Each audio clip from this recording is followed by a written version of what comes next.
the number of different people that interact with data systems in biomedicine now is basically everyone in biomedicine.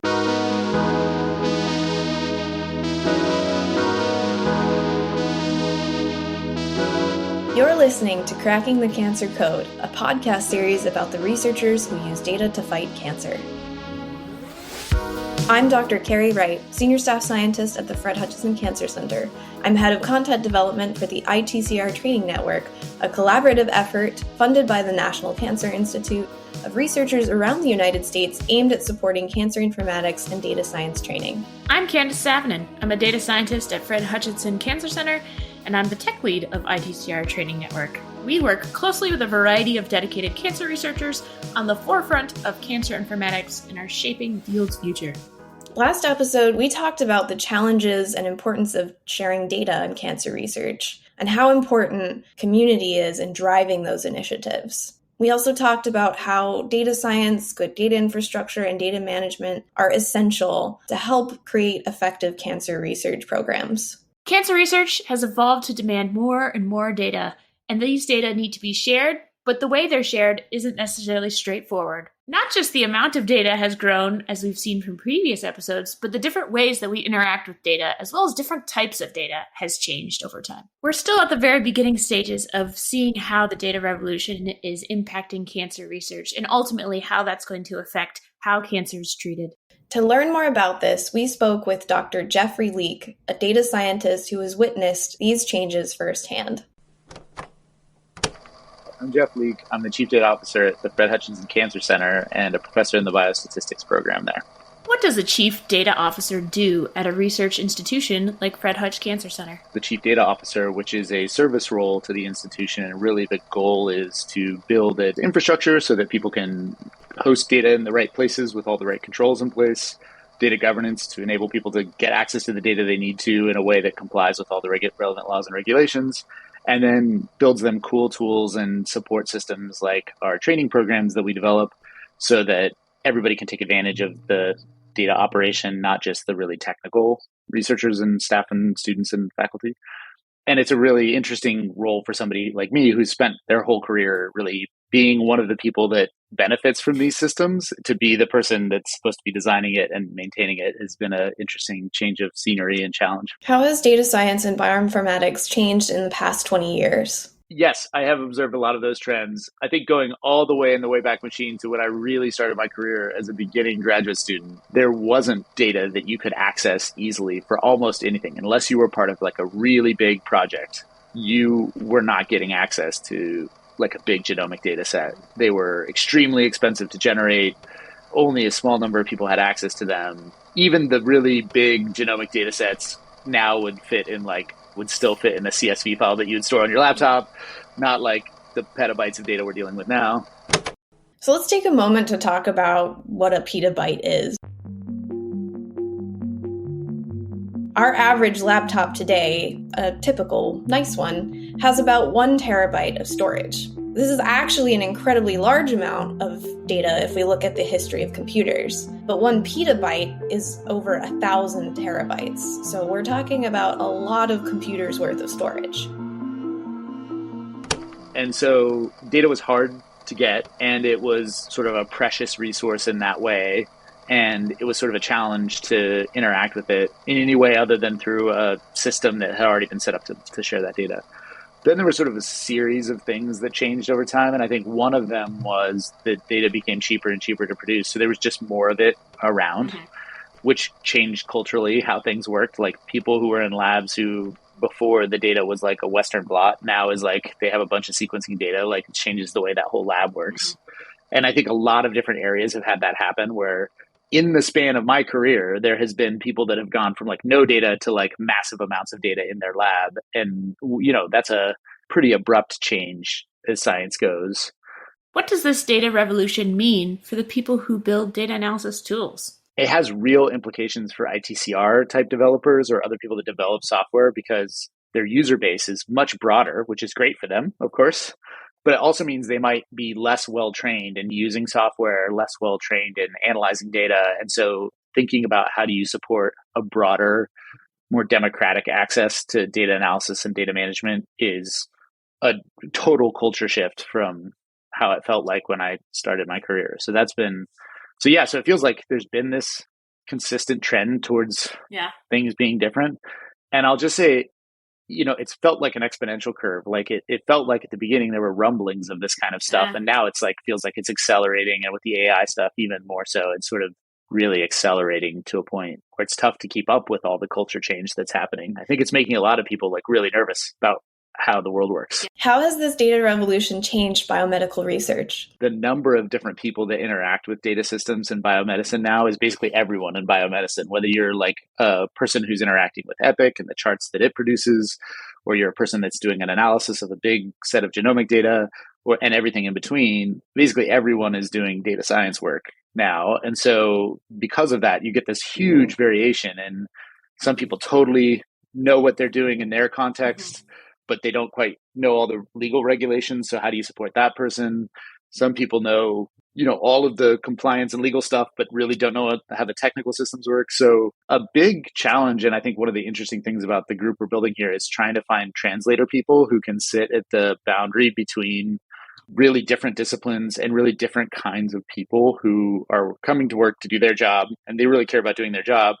But data is a part of their day-to-day, and they need to figure out how to do it well. You're a CDO, which stands for Chief Data Officer, and involved at a high level in running a research institute. Why is someone in your position involved in educational initiatives? One of the things that's been really interesting has been how much of my role, I feel, and a lot of the people in our group, their job is education. I understand this technology. I understand how it relates to this legal thing. Yeah. I'm going to go to the meeting with a person who's a pure technical person and a legal person. And my job in that meeting is just to educate as to what this tool is and it can enable people to do or not enable people to do, and connect the dots between the legal requirements and the technological requirements. And so, it's interesting how much education plays a role throughout the whole process. Everything from like very senior executives who have to make decisions about data to like really in the weeds people who are like, I just want to like, where do I store the backups for my data? Yeah. Which database do I store that on? Has some important implications.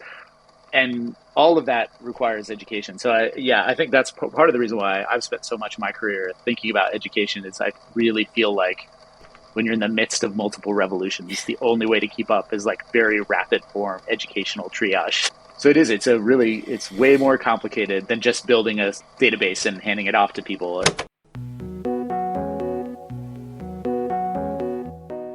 So we've talked about how science today relies on scientific software to handle these massive amounts of really, really important data.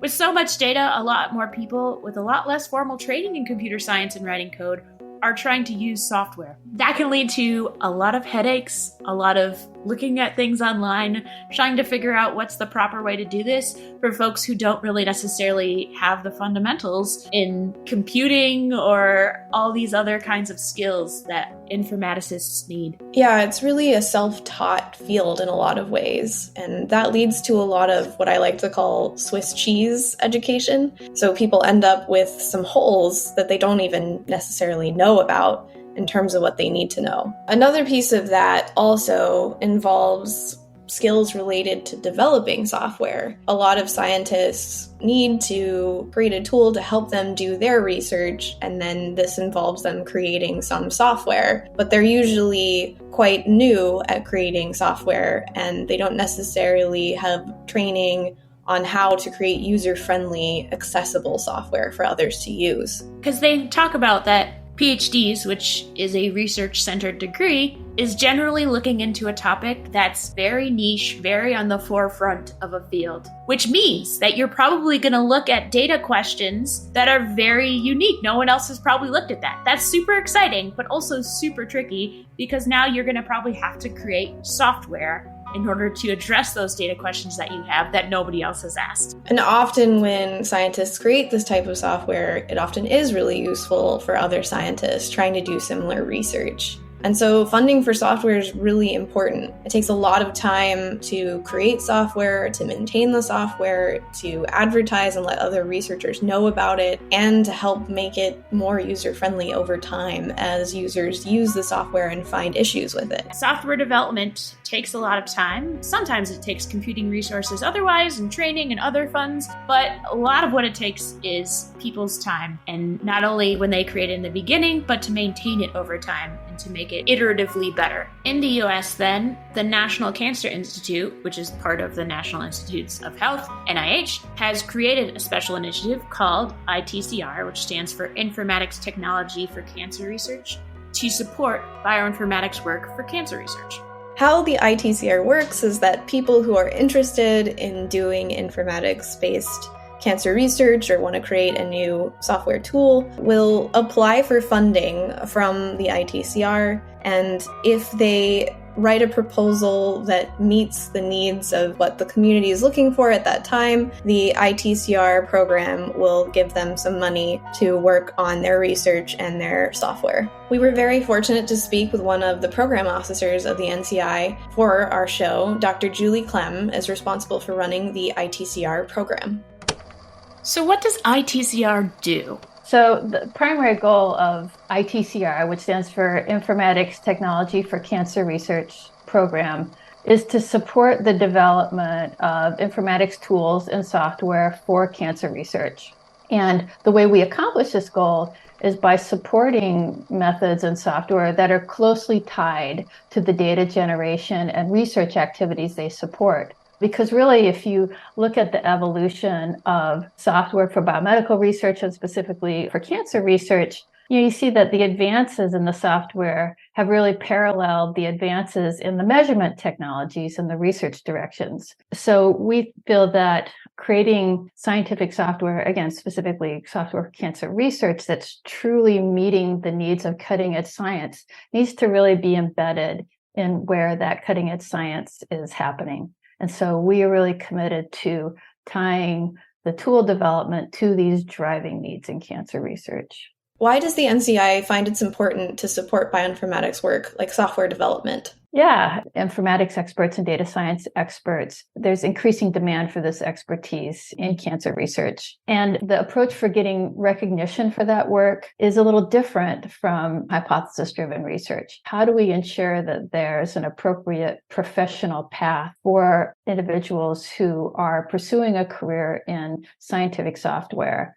Because this is such an important resource for our community. How do we ensure that they get the credit that they need to continue to advance in their careers? And how do we ensure that we provide the appropriate incentives for individuals with those skills to continue to work in the academic environment where so much of the scientific innovation takes place? It was really in response to the increasing need for software tools for cancer research. And in fact, Dr. Dina Singer, who's now NCI's Deputy Director for Scientific Strategy, was really one of the visionaries for the inception of this program. And in 2012, there were a couple of reports that were published that I think also had a particular influence on the shaping of ITCR.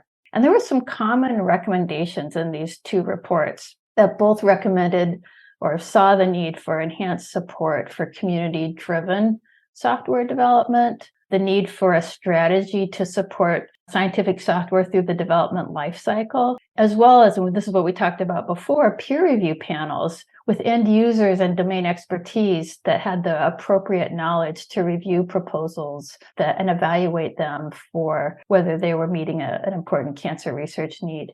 And really, these key recommendations informed the development of ITCR and really still underpin the goals of the program today. How many projects has ITCR supported? I don't think at the beginning we realized how much the program would grow and honestly what the demand would be. Now, at any one time, a steady state will have 60 or so active grants. At this point, we've funded about 150 awards since 2013. So I don't think at the time anyone really envisioned how large and successful the program would be. And I think that's really a testament to both how it was structured and as well as to just the ever increasing demand for software for cancer research. The ITCR, as well as the NCI, its umbrella funding institution, is all funded by tax dollars in general. So the reason you should care, not only just because cancer research is important, because cancer is a ubiquitous disease, but you should also care because you're actually helping pay and fund for this research and these really cool software techniques that are going to hopefully lead to better cancer treatments. What sort of software and tools does the ITCR fund? When we solicit project proposals to ITCR, we really do our best to reach out to all of these constituencies who are developing informatics tools, who may be looking for dedicated support for tool development.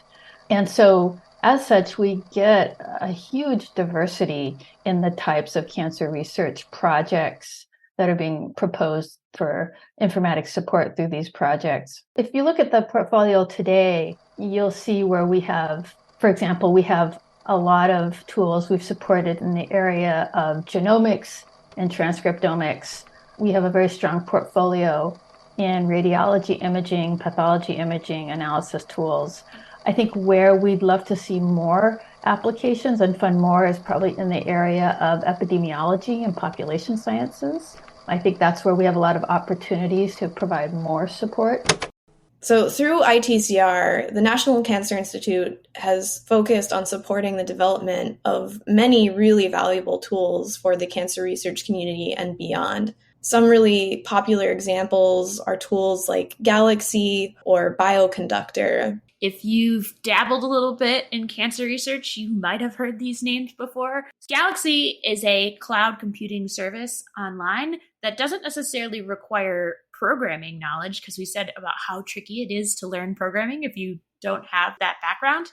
However, it does allow you to still write your analyses and handle your data in a way that's transparent for others to look at, and you can share it in your manuscripts really easily. Bioconductor, on the other hand, is a large project that's supporting the development and sharing of open source software, especially when it involves the programming language R or informatics. And it creates all sorts of really helpful software to help with a variety of different informatics challenges. Yeah, Bioconductor is actually really well named because what it helps you do is orchestrate your biological data. So both Galaxy and Bioconductor, as well as many of the other ITCR-funded tools, both help cancer research, but lots of other biomedical research. So psychiatric research, rare disease research, you name it. So while the ITCR is supporting huge tools like this, as well as smaller teams of developers developing all kinds of cutting-edge tools, they're also supporting initiatives to build the cancer informatics research community. So who is a part of that cancer research informatics community? A collection of researchers, clinicians, professors, patient advocates, and also yours truly and Carrie. Right. ITCR also works to expand the accessibility of cancer informatics by funding projects that help educate learners about informatics. What makes the ITCR different from other funding initiatives for software? What's really unique about ITCR is its focus on developing tools that are intended for use to a broader community of researchers. Often, informatics tools have their genesis within a particular research project based on a very specific need. And then that need is seen by other scientists in a similar area who then, begin using the tool as well. That tool is disseminated and becomes more widely used. Then there's the need to, as a tool gains in adoption, there's a need to make it more robust and build those aspects into the tool that are really needed when it's starting to be used more broadly. That QA of the software, making sure that it handles errors correctly, it doesn't crash easily. And so that kind of software engineering mindset is something we emphasize in the ITCR funding opportunities, as well as the need for dedicated support, such as training materials, documentation, a website, and those resources that are almost as important as the software itself in order for it really to be useful to and usable by the community it's intended for.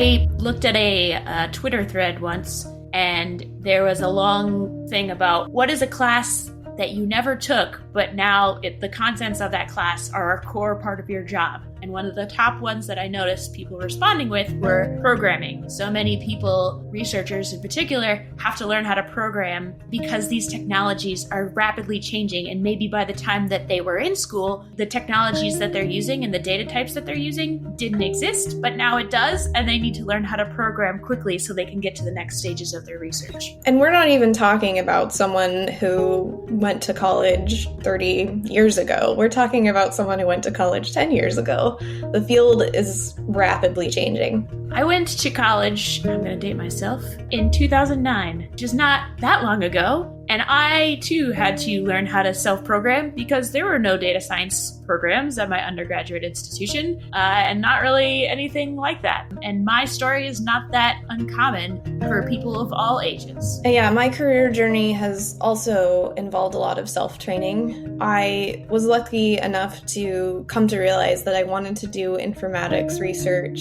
in graduate school, so I did actually have some courses related to informatics or computer science. But even with that, there was a lot of material that the professors would overlook because they assumed that I would have that background just like any other computer science major. But I was not a computer science major. I was someone getting a PhD in biomedical sciences, taking a programming class. Yeah, and it's not even just programming. There's also like advanced type of mathematics or other things. I remember taking and auditing a lot of different courses when I was in grad school, trying to pick up different skill sets that my own program wasn't teaching me because they didn't know they had to teach me it because I was in a part where we were trying to use these data that were so new. So I'd be heading all over campus to different departments because it's a very multidisciplinary effort, types of big data science research. Bioinformatics continues to become a more and more integral part of biomedical research. Everyone involved in biomedical research today is working with software in some way. While making sure that software is user-friendly and accessible goes a long way to help researchers understand the patterns they might see in data and how to fight cancer, it's really only part of the puzzle. It's also important to understand how to use these computational tools in a way that is transparent to others and consistently gets the same results. In our next episode, we'll speak with experts about how rigorous and reproducible science is accomplished in cancer informatics research. Thank you for listening to Cracking the Cancer Code. This podcast is sponsored by the National Cancer Institute through the Informatics Technology for Cancer Research Program, grant number UE5CA254170. The views expressed in this podcast do not reflect those of our funders or employers. We would like to especially thank Dr. Jeffrey Leek and Dr. Juli Klemm for their time and contributions.